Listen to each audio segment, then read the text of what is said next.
What is up, guys? So we're taking a break from all the M50 swap action to make you guys a comprehensive video of all the parts included and needed for the M50 swap in the E30. All my stuff finally arrived, well, most of it, and I wanted to go over everything I bought so if someone's using these videos to do the swap themselves, they can kind of just have a one-stop shop for everything.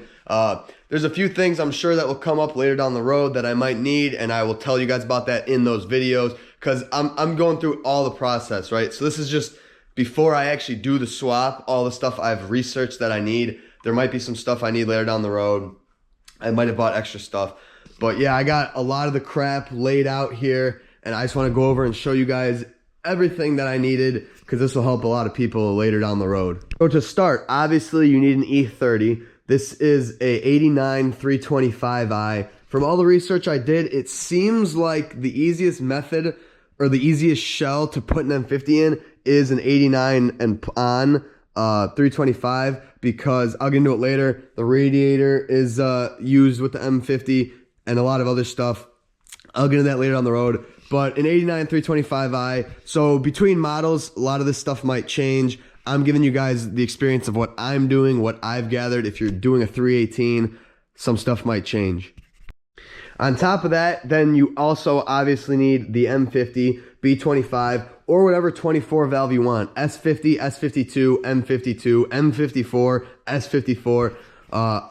Everything I'm showing you is going to be 24 valve swap related. Some things might change between the OBD2 motors, but this is all gonna be for an M50. So I got the M50 B25 here, and you obviously want all the accessories that come with that. Power steering, alternator, water pump, blah, blah, blah. The most important thing that you need is the E34 front sump pan. So this comes in only E34s. It's the front sump pan because E34s have a similar subframe to these where the pan has to be in the front, or the sump has to be in the front. So you could see here, as opposed to an E36 pan, which the sump is in the back, it looks like this. These are very taxed because all the E30 guys need them. So be aware. That's why I just bought an E34 parts car, because you'll end up saving a lot of money that way. But a very important piece of the puzzle. Along with that, you need the dipstick, the level sensor, and the pickup. So how in depth you want to go through your M50 is up to you. I'm not doing a full rebuild. If you want to do a full rebuild, there's a lot of stuff to buy there. But I'm doing more so regasketing all the sensors. So I'll show you guys over here. I bought intake manifold gaskets. I bought vacuum hoses, the ICV stuff. I bought E34 radiator hoses I'll get into later. Water pump, knock sensors. The oil pump nut, this is a big one. You want to get a threaded oil pump nut, or if you have a welder, you can tack it. That's because these things have the issue of the oil pump nut spinning off, and then you lose oil pressure, and then you blow your motor up. So I got the threaded nut here from Beamer World. You definitely want to get one of these or something like this. And then I ordered a bunch of regasket kits. So this is basically a whole bottom end regasket, oil pan gasket, timing cover, rear main, front main, and then basically every other gasket in the thing. This is basically a full motor gasket. And then the valve cover gasket, obviously, as well. I got new belts. You need a new O2 sensor for your exhaust. Along with that M50, you obviously want the wiring harness, the MAF. You need a red label ECU, the 413, the fuel rail with injectors, and then the M50 manifold. Obviously, this stuff will change depending on what motor you got, but it is said that you need an E36 M50 harness. This is an E34 M50 harness. The main difference is that this is shorter, and people say that's an issue because it has to run through here into the glove. I've seen it work, so I know that it will work for me. E36 might be easier, but the E34 harness will do.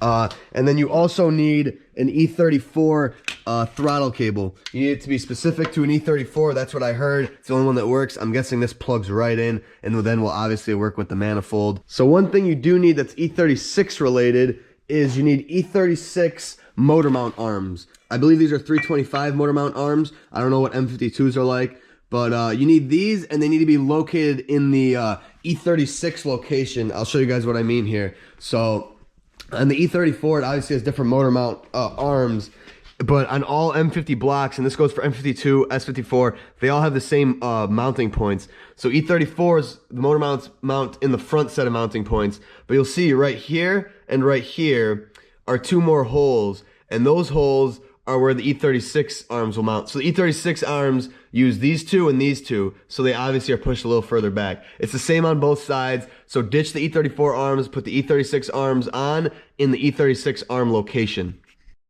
Along with the harness, what you're gonna need, unless you hate yourself, you're gonna need a harness adapter. You can get this on Condor, Garagistic, all the major, sites that sell E34, E30 stuff. So this is basically a custom-made thing so that you don't have to do all the wiring yourself, which is a pain in the ass. And what this does is it plugs into the stock E30 body harness. So this is where the harness comes out of the fuse box, and then the engine harness plugs into this. So what this does is one end will plug right into that, and then the other end plugs into the M50 engine harness. So this allows you to basically just run the M50 off the E30 body harness.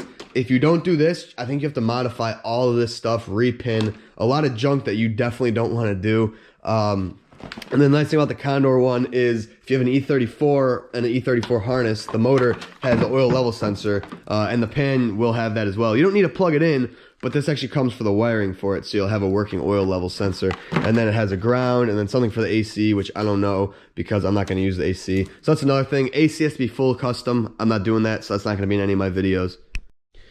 In terms of getting the motor in the car, the biggest issue you're going to have is your brake booster. So there's a lot of different remedies here. A lot of people say a lot of different stuff, but what I'm going to do is keep the stock E30 booster and then relocate it half an inch to the right. So what you do is just pull it out, drill holes half an inch to the right, and then when it comes to the clevis, you have to basically make two out of one. So you go get another clevis or get 1/4 inch like metal, and then you tack and weld the clevis so that it's offset.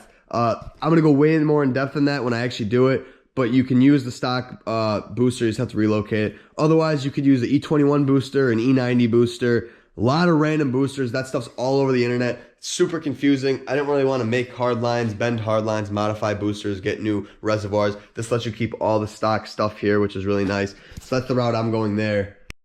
On to the cooling system. So this is another thing that I'll kind of get to when I get there. But what apparently works is 89 and on have the reservoir here. So that's why this is where a 325, 89 and up comes in handy. Because earlier models, it sits here, you can't use it, nothing lines up. Later models, it's in this really nice spot here. And you also use the stock 325 radiator. So you keep your radiator, keep your expansion tank, and then I just use all the M50 cooling components like a thermostat, water pump. But where it gets interesting is I actually have to pop outside because I have to get the M20 to show you this. Hold on one second. So I also mentioned I bought stock M50 radiator hoses. So allegedly the top one has to be cut, but it fits. And the lower one, people say E36 works, but I think E34 and E36 have the same lower hose. Maybe not. We'll see if I have to modify that. You guys will find out later on.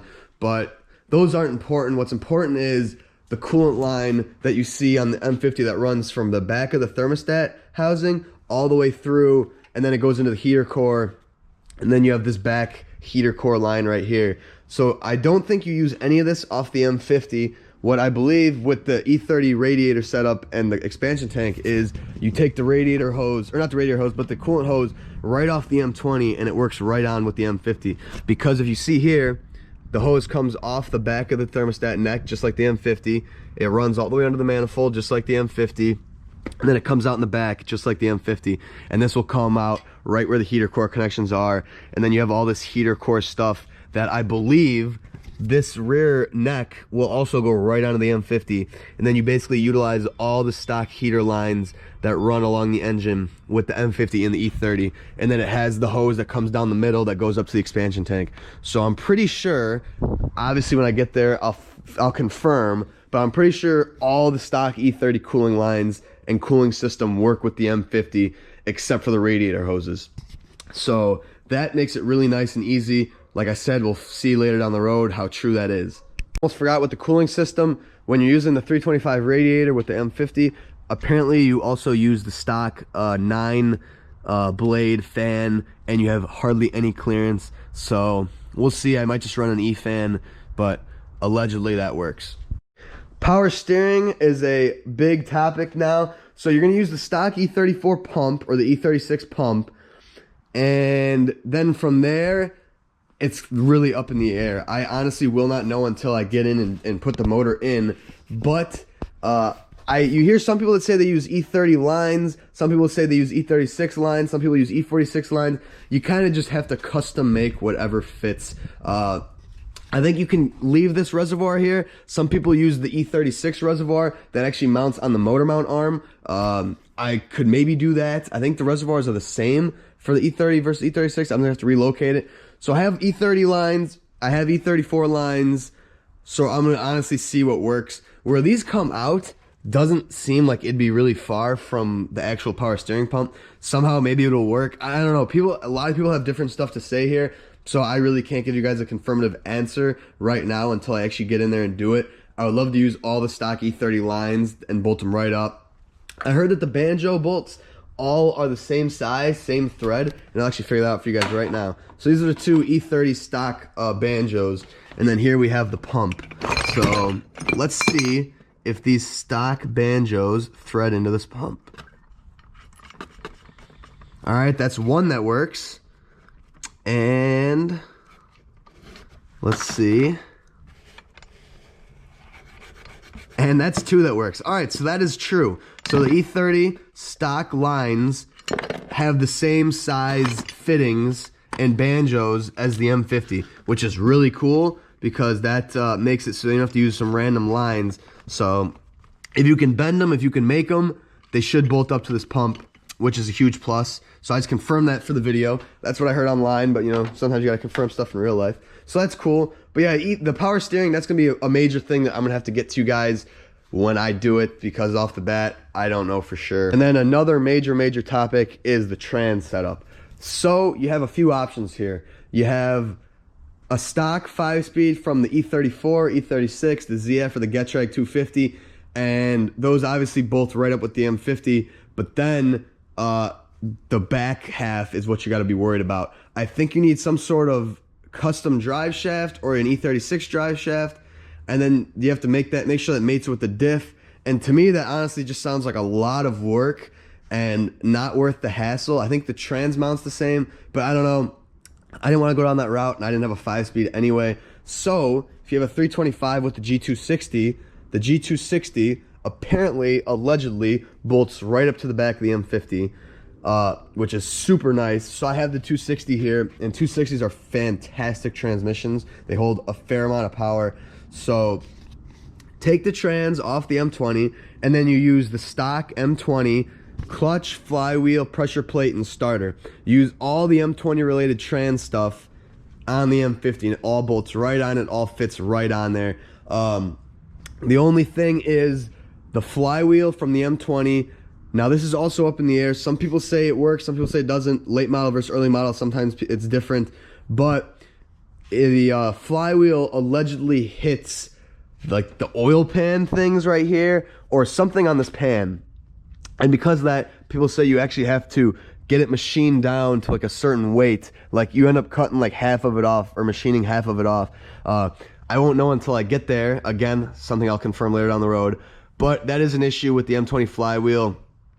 You know, there's a lot of different variations people say. But if you don't want to use the M20 clutch setup, you can also use, which I just so happen to have laying around from a parts car, you can use an M50 single mass lightweight setup. So that's the clutch, and then pressure plate, and that's the flywheel. So apparently this also bolts right onto, well, obviously bolts onto the M50, but it also works with the G260 perfectly fine.